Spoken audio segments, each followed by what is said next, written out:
Welcome to our channel. Today we how to recover your email with Yahoo, beginner guide step by step clearly. To recover your Yahoo email, start by navigating to the Yahoo sign-in helper page.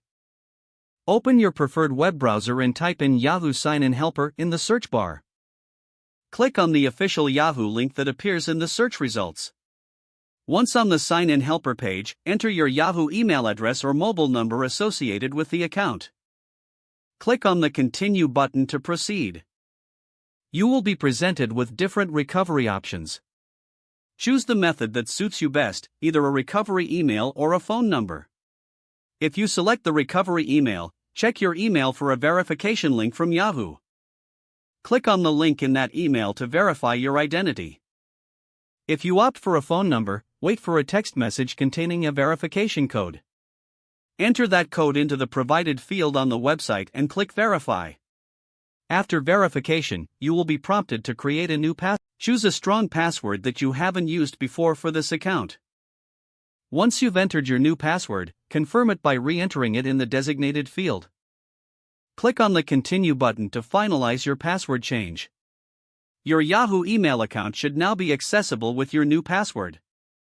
If you encounter any issues, revisit the sign-in helper page for additional support options. You may also check the Yahoo Help Center for further assistance. Now you can log into your Yahoo email with your newly created password. Make sure to update your recovery options to prevent future problems. Consider enabling two-step verification for added security. You've successfully recovered your Yahoo email account. If the page does not load, refresh the browser or try again in a private or incognito window. Make sure you are using the correct email address, then retype it carefully to avoid small typos.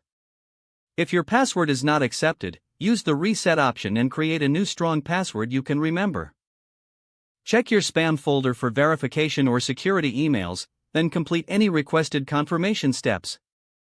Enable two-factor authentication if available to improve account security and reduce unauthorized access risk.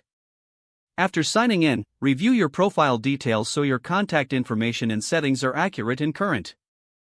If you see an error message, note it down and try again after restarting your device and internet connection. Don't forget to like this video and subscribe to our channel for more step-by-step tech guides.